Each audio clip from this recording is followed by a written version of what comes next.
and later relationship expert Francine Kaye will be taking your calls. So if you're bickering with your boyfriend or your wife's become a bit of a nag, get in touch.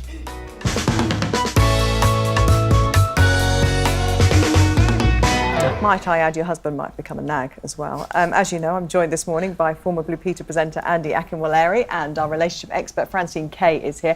Francine's going to be taking your calls very, very soon. But we're looking at one of the stories anyway, making the papers about relationships today, which I know you really love, which is about the use of words. In particular, these 4 words: we need to talk.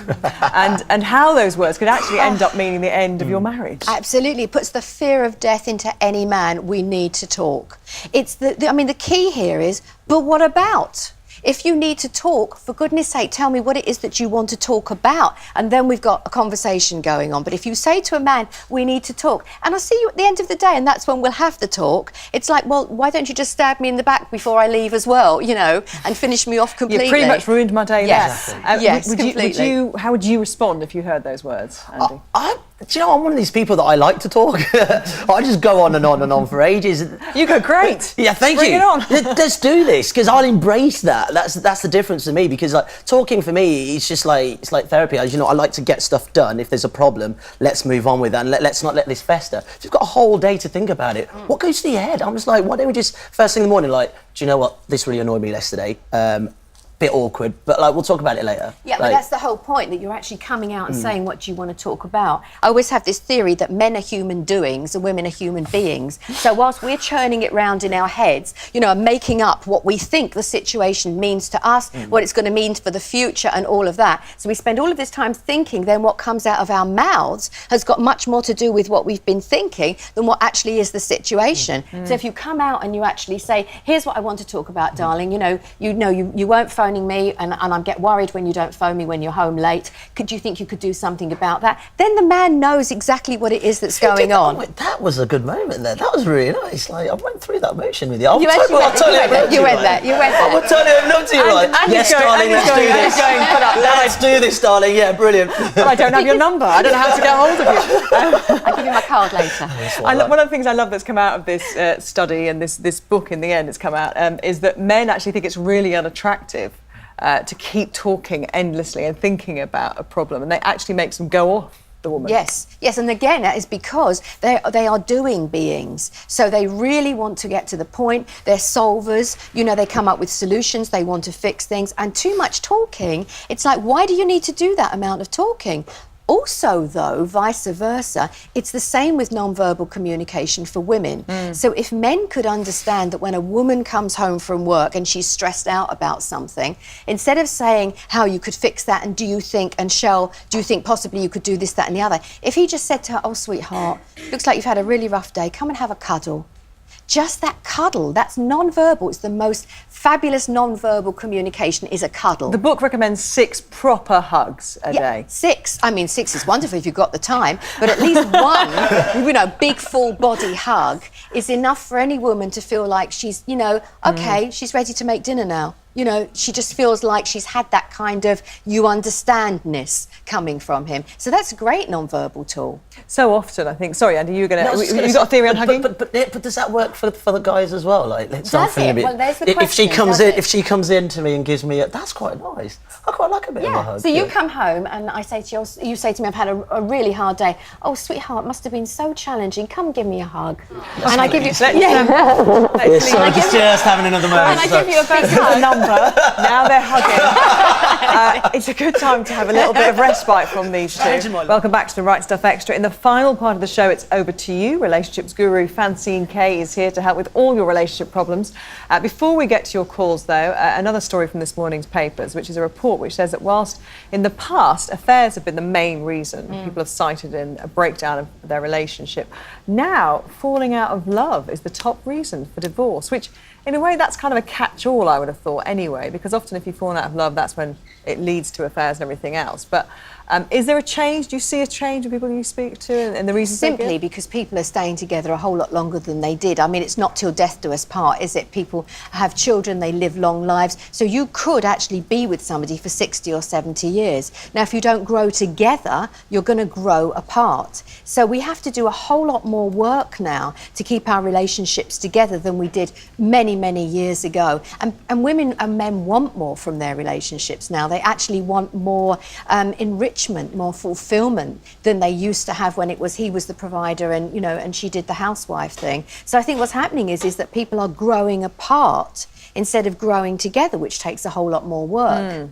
And those first heady days in a relationship when it's all you can think about the person that you're with, and obviously all that changes over time. So yes, absolutely. It's keeping that level of interest and excitement while being realistic. By being realistic. You always have the romantic phase, and then you move into something that they actually call the power struggle. And in the power struggle, it's where your challenges are coming up, my challenges are coming up. And I always actually say that no two people have ever really met each other until they get to that phase, and then they start meeting each other. Now are they going to meet on the bridge, or are they going to move apart? And that's where so many marriages fall down, when they get to that place where the work is needed. You know, they're not willing to do it. More marriages surviving infidelity. Is that a sign of the times economically? I mean, if you know, can people afford to divorce? It's an expensive business, isn't it?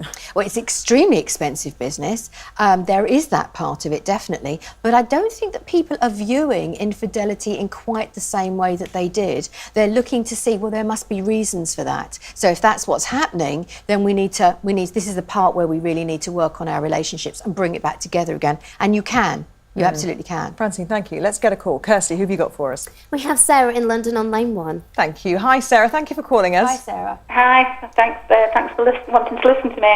And what is it you'd like to talk to Francine about? Well, I've been married 20 years this month, and 2 years ago I discovered that my husband was going on internet sites. And the last 2 years have been horrendous, and he kept going on them, and we tried everything to make it work, did the usual holidays and relate as well, and none of that seems to have worked. I still love him, but 9 weeks ago he walked out on me, just the week after my son's GCSEs, and I still want him back, still love him, and he obviously doesn't want me, and I'm wondering what on earth to do. I've read all the books and I haven't a clue where to go forward with this. Okay, let's see if we can help you. Okay, so he's been going on these sites, and this is the reason that you believe that he's left, because you've said that you don't want him to.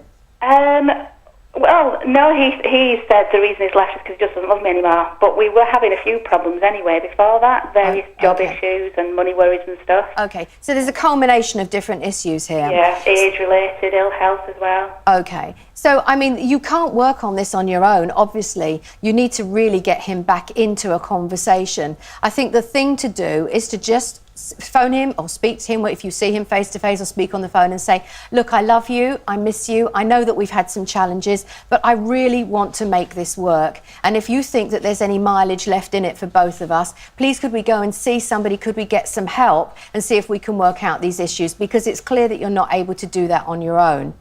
Is this something that you've thought of doing? We went to relay just after Christmas, and the council got so frustrated with him, he shouted at him because he refused to speak. Yeah, it's very, you know, there are different types of counselling that you can go to. Relate is one of them, and there are other types of things that you can do, but you do really need to get a dialogue going on between you. You need to be able to understand what's going on over there in his world. What is stopping him meeting you on the bridge, metaphorically, and joining you and working this out. So you need to be able to step into his world, and he needs to step into yours, and that's not happening at the moment. So my suggestion to you is that you really do need to get back into getting some help. Presumably, he needs, but you know, addiction to anything. He's addicted to these sites, and presumably, you know, he feels he has this insatiable appetite.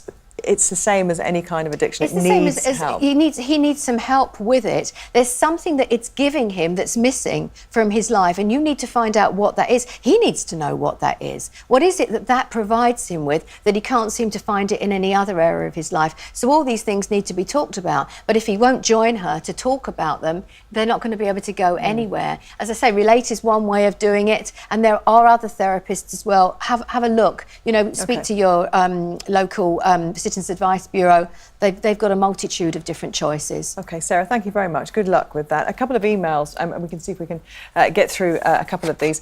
Approximately 8 weeks ago, my partner and myself broke up. The issue is that I broke it off because I've had a passion for travel for many years, and this desire's been burning stronger. My partner is not really interested in travel. I was so distraught when ending it because I really thought that even though we'd had problems, that we'd get over it, we love each other, that we'd still manage to click. Is there any other adventure I can explore, or do I need I can explore, or do I need to accept that he doesn't feel the same? An anonymous email from London. Yeah, he doesn't feel the same. This is your dream. This is what you want to do. You're the one who wants to travel. So unless you can actually work out how you can have your adventures, actually it was a bit of a Freudian slip, but true, how you can have your adventures and still have your relationship. Because if what you're saying is no, adventures and travel come first, then I have to really question if you really want to be in relationship. Because, you know, if that's what's more important, then, you know, you've got to make a choice here. OK, this is about 30 seconds for Charlotte, but I think perhaps you'll tell her not to stress out too much. She says that we've been living together for 4 years, my partner and I. We have 2 children. I just had my second 3 weeks ago, and I'm worried that I've lost my mojo. I'm finding it difficult to have sex with my partner. Yeah, you may very well. I mean, you know, you have got a cot here with a very small baby in it, so it's going to take you a little while to get your body back to normal. It's going to take 6 weeks at least for your body to get back to normal. They say 6 weeks is really the time 6 that weeks, you should... yeah. But you know what? If you really, really want to do something, cuddle, lay in bed together, have some really good hugs, kiss each other, caress each other, touch each Francine, other. that's just a perfect way to end. It started with a cuddle with you and Andy Akinwolari. We're finishing with a group hug here. Thank you very much, Francine. Pleasure. Thank you to Andy, to Matt Hampson, and to all of you for your calls and stories.